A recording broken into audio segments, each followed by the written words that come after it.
भजन वो stage of life है जिसमें आप जब कर रहे हैं तो आपका अपने आसपास के माहौल से, अपने आसपास की आवाज़ों से, अपने आसपास के एटमॉस्फेयर से कोई इम्पैक्ट आपके ऊपर नहीं आ रहा। जब आप जप कर रहे हैं तो आप भगवान की सेवा कर रहे हैं, तो आप कुछ अध्ययन कर रहे हैं, तो हर परिस्थिति में आपके ऊपर, आपके आसपास के माहौल का कोई इम्पैक्ट नहीं हो रहा। आप पूरी तरह तन्मय होकर सेवा कर रहे हैं। वो स्टेज भजन का स्टेज कहलाता है। और अगर आपको कोई ये बोल रहा है कि मैं प्रार्थना करता हूँ कि आपका भजन अच्छा हो, तो आप समझ लीजिए कि आगे वाला आपको ये आपके लिए प्रार्थना कर रहा है कि आप उस स्टेज तक पहुँचें कि आप भजन कर पाएँ, एटलीस्ट आप भजन के स्टेज तक पहुँचें। तो अगर आप भजन के स्टेज तक पहुँचेंगे तो श्री हरि स्मरण हो पाएगा। और हर शास्त्र का निचोड़ है कि जब तक आपने स्मरण नहीं किया तो आपका हर प्रयास, चाहे वो आप जप कर रहे हैं, डिटी वर्शिप कर रहे हैं, कोई भी सेवा कर रहे हैं, आपका हर प्रयास विफल है आप अगर स्मरण नहीं कर पाते। इनफैक्ट जब आप स्मरण करते हैं तो एक एक आपके शरीर का अंग तैयार होता है। अगला शरीर जो आपको प्राप्त होने वाला है, आप इस शरीर में तो रहने वाले हैं हमेशा, शरीर तो छूटेगा, और शरीर छूटेगा तो आपको नया शरीर धारण करना होगा। और नए शरीर को बनाने के लिए आपका ही सबसे बड़ा रोल है। आप अपना शरीर खुद तैयार करते हैं अपने कर्मों से। तो आप कुछ भी कर्म करते जाएंगे, अकॉर्डिंगली आपकी बॉडी, आपका शरीर निर्मित होता जाएगा। और नए शरीर में अगर वही भौतिक शरीर में आते हैं तो वही आपको कष्ट फिर से है, वही तकलीफ़ें, जन्म मृत्यु जरा व्याधि दुख दोषानुदर्शनम, तो फिर से झेलना पड़ेगा। लेकिन जब आप आध्यात्मिक शरीर में जाते हैं तो आपको ये सब जन्म मृत्यु जरा व्याधि से आपकी रक्षा होती है, आप उससे बच जाते हैं। जब आप श्री हरि का स्मरण करते हैं, श्री हरि की कथा स्मरण करते हैं, श्री हरि नाम का स्मरण करते हैं, श्री हरि धाम का स्मरण करते हैं, तो आपके शरीर का एक एक अंग तैयार होता है। उस एक एक आपके आध्यात्मिक शरीर का एक एक अंग तैयार होता है। तो आपके शरीर के एक एक आध्यात्मिक अंग को तैयार करने के लिए जाना तो अल्टीमेटली आध्यात्मिक शरीर में ही है। भौतिक शरीर में कब तक घूमते रहेंगे 84 लाख में योनियों में, जाना तो आध्यात्मिक शरीर में है एक दिन। तो आप उस आध्यात्मिक शरीर तक जाने के लिए उसकी तैयारी कब करेंगे, उसको बनाएंगे कब? आप एक के बाद दूसरा और दूसरे के बाद तीसरा एक भौतिक शरीर निर्मित करते जा रहे हैं, और भौतिक शरीर निर्मित करते रहेंगे तो आध्यात्मिक शरीर, कोई मैन्युफैक्चरिंग फैक्ट्री तो है नहीं जहाँ पे आपका आध्यात्मिक शरीर तैयार हो जाएगा। वो तो आप ही की बुद्धि, आपका ही मन, आपकी ही सोच, आपका ही स्मरण, आपकी बुद्धि आपका नया शरीर तैयार करता है। तो आपका आध्यात्मिक शरीर जब तैयार होगा तो आप उसमें एंट्री करेंगे ना। जब वो तैयार ही नहीं है तो कहाँ एंट्री करेंगे, आध्यात्मिक शरीर में जाएंगे कैसे? तो आध्यात्मिक शरीर में जाने के लिए पहले उसका निर्माण कीजिए, और उसका निर्माण करने के लिए आपको यही एक शॉर्टकट है कि, और कोई तरीका ही नहीं है कि आप जितना स्मरण करेंगे आध्यात्मिक वस्तुओं का, आध्यात्मिक वातावरण का, उतना आपका आध्यात्मिक शरीर तैयार होता जाएगा। अब आप खुद सोच लीजिए, आपने कितना आध्यात्मिक शरीर का निर्माण कर लिया है। अब क्या आध्यात्मिक शरीर आपका निर्मित हो गया कि आप उसमें एंट्री करने के लिए तैयार हैं? आध्यात्मिक शरीर तैयार कीजिए स्मरण के द्वारा। जब आप जप करते हैं तो श्री हरि नाम प्रभु को स्मरण कीजिए। जब आप श्री हरि की सेवा करते हैं, बैठे हैं हम लोग ऑल्टर में सेवा कर रहे हैं, श्री हरि की सेवा कर रहे हैं, डीटी वर्शिप कर रहे हैं, लेकिन बुद्धि कहाँ है? बुद्धि वो मैटर करता है कि आपका दिमाग कहाँ है। आपका दिमाग कुछ और सोच रहा है, तो जो सोच रहा है वैसा ही आपका शरीर तैयार हो रहा है, और वैसा ही शरीर तैयार होता जाएगा। आप तैयार रहिए, फिर उस शरीर में एंट्री कर। आज पैसे की तंगी है तो पैसे के बारे में सोच रहे हैं, आज कुछ भोजन की तंगी है तो भोजन के विषय में सोच रहे हैं, या फलाने ने अच्छी ड्रेस पहना था, वो ड्रेस मुझे भी चाहिए तो उसके विषय में सोच रहे हैं। सारी इच्छाएँ पूरी होंगी, मत भूलिए श्री हरि बहुत दयालु हैं, सारी इच्छाएं पूरी करते हैं, सबकी करते हैं। अब आपकी जो इच्छाएं हैं उसके अनुसार ही तो आपको शरीर दिया जाएगा। श्री हरि इतने दयालु हैं कि आपने जो इच्छा की आपको वही मिलेगा।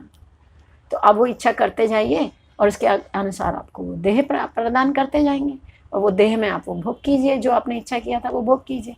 अब वो भोग फिर आध्यात्मिक शरीर का तो स्मरण हुआ ही नहीं। अगर आध्यात्मिक लोक का स्मरण नहीं हुआ तो जो भोग की इच्छा आपकी, जितना आपको दिखाई दे रहा है, जितना आपका माहौल है, जितना आपकी पहुंच है, जितनी आप उतना ही ना मनन करेंगे, उतना ही ना स्मरण करेंगे, और उतना ही स्मरण करते करते उतने ही संसार में आके फिर फंसेंगे।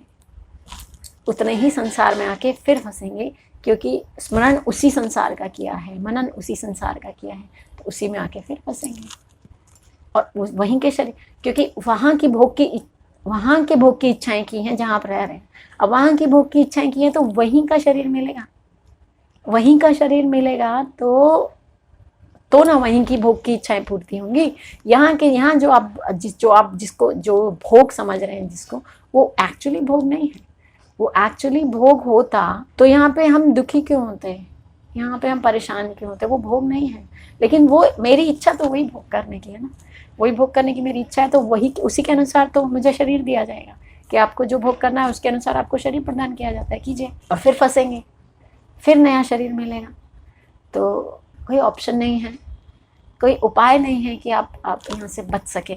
बचने का सिर्फ एक ही उपाय है, आप जो सेवा कर रहे हैं उसमें बस श्री हरि का स्मरण कीजिए, सिर्फ स्मरण कीजिए, सिर्फ स्मरण कीजिए। आपके पास कोई ऑप्शन नहीं। आप जितना स्मरण करेंगे उतना जल्दी तरक्की होगी, उतना जल्दी उन्नति होगी आध्यात्मिक क्षेत्र में। और अगर आध्यात्मिक क्षेत्र में उन्नति चाहते हैं तो स्मरण करना ही पड़ेगा।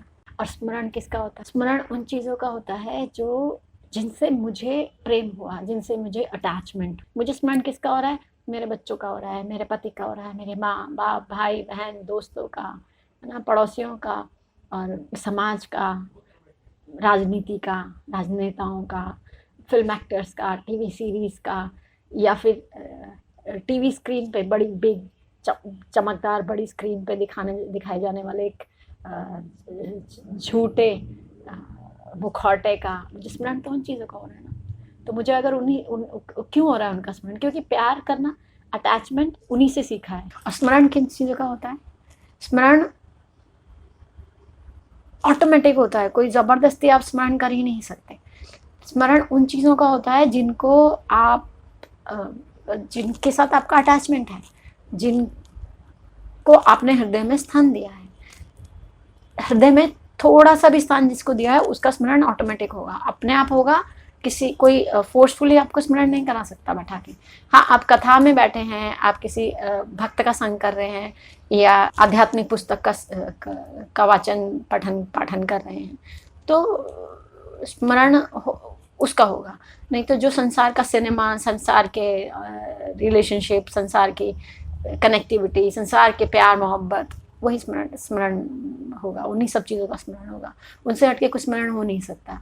तो सबसे अच्छा उपाय है कि आप पहले तो आपके हाथ में कुछ नहीं है, आप अपने आप से कुछ नहीं कर सकते। आपको बोला जाए फोर्सफुली चलिए स्मरण कीजिए, आप श्री का स्मरण कीजिए, आपको आध्यात्मिक शरीर प्राप्त होगा।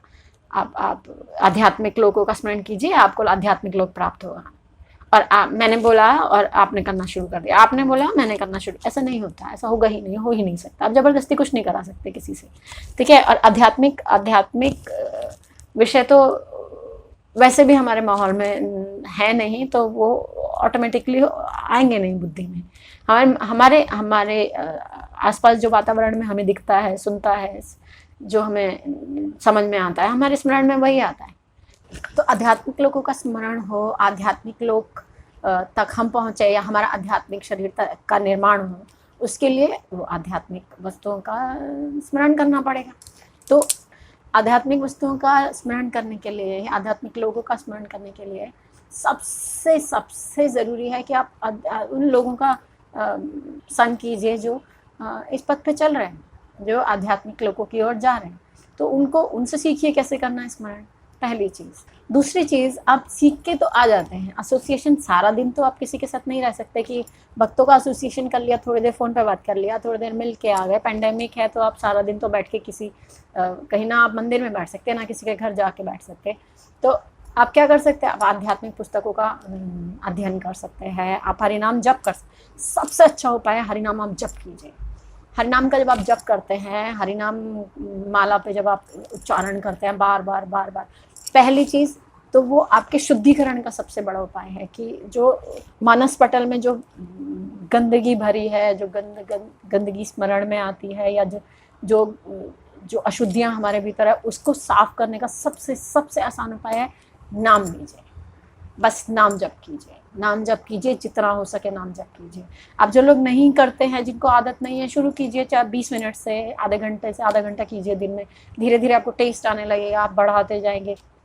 अब नाम जप के समय स्मरण कीजिए ना, श्री हरि, जिस नाम का आप जप कर रहे हैं उसको ध्यान से जप कीजिए, पूरे ध्यान से जप कीजिए, इतने ध्यान से जप कीजिए कि आपको, आपके कुछ नहीं आ रहा, आपको लीला स्मरण बैठ के, पहले ही दिन आपको लीला स्मरण नहीं करना बैठ के कि आपने हरे कृष्ण कृष्ण कृष्ण हरे हरे, हरे राम राम राम हरे हरे चैंटिंग शुरू किया, और आपको, आपके सामने आध्यात्मिक लोग प्रस्तुत हो गए, आप गोलोक धाम की यात्रा कर रहे हैं और आप तो पहुंच गए। आप तो नहीं करना आपको ये सब, आपसे ज़बरदस्ती होगा भी नहीं, क्योंकि आप मानस पटल पे सिर्फ सिनेमा है अभी, जो संसार में झूठा ड्रामा सिनेमा और टीवी स्क्रीन, जिसका इम्पैक्ट बहुत ज़्यादा है, कम से कम बड़े शहरों में तो बहुत ज़्यादा है जीवन पे। अभी अगर आप बैठ के गोलोक का स्मरण करने, आध्यात्मिक लोगों का स्मरण करने लगेंगे, तो वो सिनेमा की झूठी चकाचौंध आंखों के सामने आएगी। अभी वो सब करने की ज़रूरत नहीं है। सिर्फ नाम जो आप जप कर रहे हैं, नाम रूप गुण लीला, ये एक स्टेप फॉरवर्ड होते हैं हम इस तरीके से। नाम से शुरू करते हैं हम लोग स्मरण करना, नाम रूप फिर गुण फिर लीला। तो अभी सबसे पहले क्या होगा, जो नाम आप जप कर रहे हैं, जिस भी नाम का आप जप कर रहे हैं, उस नाम को स्मरण करना है, आंखें बंद करना है और हरि नाम लेना है। प्रयास कीजिए, या तो भक्तों के संग में हो जो जप कर रहे हैं बाकी लोग, नहीं तो अकेले बैठिए। ऐसी जगह मत बैठिए जहाँ टीवी चल रहा है, या जहाँ ग्राम्य वार्ता चल रही है, जहाँ लोग आसपास बैठ के बातें मत कीजिए, आप अकेले बैठिए। नहीं तो उन लोगों के साथ बैठिए जिन लोग के साथ, जो लोग पहले से नाम जप कर रहे हैं। सब नाम जप करने वालों का एक ग्रुप इकट्ठा बैठिए, फालतू बात करने वालों के पास बैठ के जप मत कीजिए, आपका वो जप वो सर्वनाश कर देगा। वो जब बहुत नेगेटिविटी कलेक्ट करा देगा आपके भीतर में। आप जब वो मत कीजिए, आप अच्छा होगा आप अकेले में बैठ के जप कीजिए, अगर आपको कोई संग नहीं मिल रहा है तो जब आप वो नाम जप करते रहेंगे तो वो नाम, तो वो उस नाम का स्मरण कीजिए।